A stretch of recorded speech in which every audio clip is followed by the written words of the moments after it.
Western Pacific 2028. It all starts here. The sky above Guam lights up as dozens of Chinese DF-26 ballistic missiles come flying in. THAAD interceptors and nearby Aegis destroyers manage to shoot down a few, but too many break through. In seconds, Guam is a mess of cratered runways, burning fuel tanks, and destroyed bombers. At the very same moment, a Russian Yeltsin-class submarine in the Arctic fires a spread of Caliber cruise missiles towards Alaska. Fort Greely's defenses are built to stop long-range nuclear missiles, not low-flying cruise missiles. Radars light up, and fighter jets race into the sky. But the salvo comes in fast and unexpected. Some are shot down. Others hit Elmdorf Air Force Base outside Anchorage. And then Iran joins in. Missiles target U.S. bases in the Gulf. Fast boats scatter mines in the Strait of Hormuz, a vital route for oil shipments. Hezbollah, an Iran-backed militia in Lebanon, fires rockets into northern Israel. The Houthis, another Iran-backed group in Yemen, send drones and anti-ship missiles into the Red Sea. This is a coordinated first strike led by China, Russia, and Iran. They're not trying to invade America itself. The goal is to hit so hard that Washington is too busy at home to stop them abroad. China goes for Taiwan, Russia for Baltic countries in Europe, and Iran tries to block oil in the Gulf. The rest of the BRICS bloc keeps its distance. Some rely too heavily on U.S. trade. Others keep close ties to Washington, and most just don't want to take the risk. And just to be clear, this is a sandbox scenario. And yes, nukes stay off the table, because if they didn't, we could end it right here. The missiles are only the beginning. Hackers, who had spent years placing malware through the largest covert spy effort in U.S. history, finally pull the trigger. Parts of the power grid shut down. At ports, container cranes freeze in place, leaving ships stuck offshore. In the Northeast, air traffic control systems run into problems. Within minutes, flights are halted across major hubs like JFK, Newark, and Boston. Hundreds of planes are grounded, tens of thousands of passengers stranded. In orbit, the first shots are fired. Russian and Chinese anti-satellite weapons blow apart U.S. imaging satellites. A few Chinese inspector satellites, long suspected of being weapons in disguise, crash into GPS relays. Suddenly, precision strikes get harder. Navigation starts running into problems. For the Pentagon, it's the nightmare start. Radar blind spots, slower targeting, and enemies hitting everywhere at once. Let's pause, because what happens next depends on what each side actually has to fight with. On paper, BRICS has the initiative. China brings the world's largest navy, a massive army, and a missile arsenal designed to keep the U.S. far from Asia. Russia, worn down by the war in Ukraine, still has thousands of tanks and artillery, and has a huge production capacity behind it. Iran adds regional reach with drones, missiles, and militia groups across the Middle East. But standing against them is the biggest economy in the world, the United States.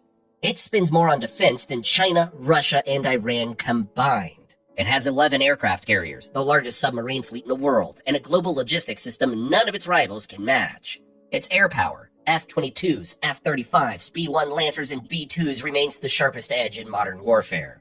Add in NATO allies with hundreds of fighters, tanks, and guided weapons, and the balance of power isn't as one-sided as the first strike makes it look. Quite the opposite, actually. Because the real question isn't just about who has the most ships, planes, or tanks. Can BRICS do enough damage in the opening hours to freeze America in place?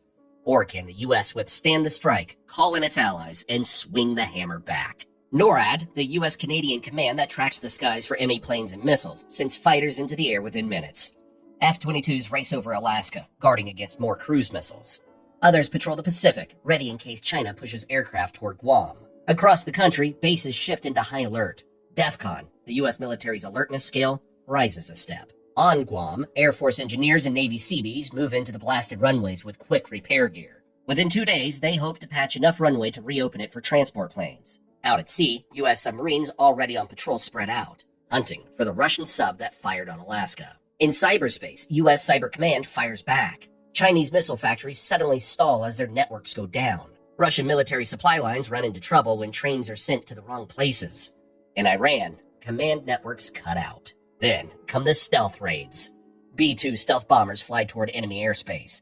B-1 Lancers join them on strike runs. One wave pounds Chinese rocket forces bases that fired DF-26 missiles at Guam. Another wave hits Kaliningrad, taking out Russia's heavily defended S-400 missile systems. From the sea, Tomahawks fly. These are long-range U.S. cruise missiles that can strike targets hundreds of miles inland. Submarines launch them at Hainan Island's naval base in southern China, a hub for the PLA Navy. Others hit Iran's main port city. Bandar Abbas, home to its largest naval base. Hangars collapse, submarine shelters are smashed, and key military sites burn. American morale flips from shock to fury. The president appears on every screen. This is an attack on America. We will fight back, and we will finish this on our terms. NATO invokes Article 5, the rule that says an attack on one ally is an attack on all. For the first time since 9/11, the entire alliance is at war. Suddenly, Russia isn't just facing the US, it's facing Europe too. The skies over the continent fill with Typhoons, Rafales, and F-35s. From Norway to Romania, Patriot and SAM-PT batteries switch on. Convoys with NATO destroyer escorts start crossing the Atlantic. Moscow gambles. Russian tanks roll into the Baltics, aiming for the Suwalki Gap. Columns of T-90s push toward Riga. Belarus opens its territory, and heavy artillery hits Lithuanian towns. For a tense week, NATO's eastern border looks exposed. But NATO holds. Polish Abrams tanks and U.S. paratroopers dig in. German Leopards roll east. British brigades reinforce Estonia. Above them, NATO owns the skies. Russian tanks start burning on highways, picked off by precision strikes. Then comes the counterpunch. By the second month, NATO fields hundreds of thousands of troops. Operation Iron Avalanche begins. Polish, American, and German armor surge forward, liberating Lithuanian towns. RAF Typhoons smash Russian supply lines. By spring, Riga is free. Estonia's capital is secure. Russian units are in retreat. Belarus starts to weaken. Lukashenko's regime wobbles under NATO pressure and unrest at home. The Baltics are safe. Russia's gamble has failed. Meanwhile, the Pacific is still on fire. China pushes amphibious ships toward Taiwan. PLA troops fight to get a foothold on the beaches. Taipei looks at risk of being overrun. But U.S. and Japanese forces slam the door. In the Taiwan Strait, Virginia-class submarines sink Chinese landing ships. B-2 bombers cut through coastal defenses, blasting missile sites. Japanese F-35s fly with American Raptors, wearing down the PLA Air Force. The fight spills into the South China Sea. Marines capture reefs and take out missile batteries. U.S. carriers, though battered, push forward. By mid-year, China's Navy has lost dozens of ships. The survivors stay close to shore, sheltered under heavy air defenses. The blockade around China tightens. Oil imports dry up. Chinese factories slow, then stop. Shortages spread across the country. Most importantly, Taiwan holds. The invasion collapses as supply lines are cut apart. PLA troops trapped on the island surrender or are isolated. What Beijing hoped would be its great victory turns into a costly failure. In the Middle East, Iran's opening strike runs out of steam. U.S. carriers in the Arabian Sea launch daily raids. The port city of Bandar Abbas is left in ruins. IRGC speedboat bases along the coast are turned into smoking wrecks. Israeli intelligence helps pinpoint missile launch sites. Saudi patriots shoot down what's left of Iran's arsenal. By spring, the Strait of Hormuz is reopened under heavy escort. Mines are cleared, convoys move again, oil flows. The Iranian Navy is gone. Its air force is broken. Its proxies are still firing rockets, but they're cut off from supplies. Iran is neutralized within months.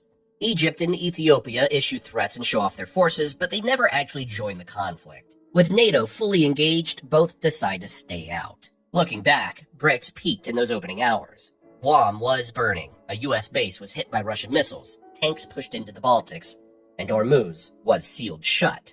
For a moment, it looked like the alliance had knocked America off balance. But the tide turned quickly. NATO counterattacks freed the Baltics. Taiwan held. Hormuz reopened.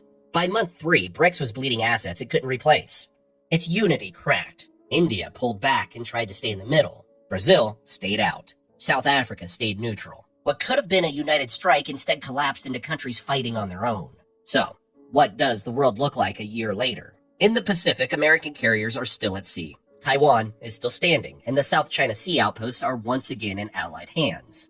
China's Navy has been hit so hard that its blockade can no longer hold. In Europe, NATO stands firm. Russia's advance has been turned back. Belarus is unsteady, and Ukraine is slowly retaking the ground it lost. Moscow's army is badly weakened, and its economy is falling apart. In the Gulf, Iran's threat has been broken. The oil lanes are open, the convoys are moving, and its proxy militias find themselves cut off and alone. By year's end, the BRICS coalition is in pieces. Only China and Russia remain in the fight, and both are exhausted. Sure, the US and NATO have taken losses, but they've won. Could BRICS have forced a draw? Maybe if the US had lost some carriers or if Russia had managed to seize the Baltics before NATO could properly respond, which is quite unlikely. But short of a miracle, their combined power was never enough to outlast the alliance lined up against them. But maybe the real question is what the world would look like the day after they lost. And if you thought that was intense, imagine every US state having to defend itself. Which one comes out on top? Watch the video on your screen now.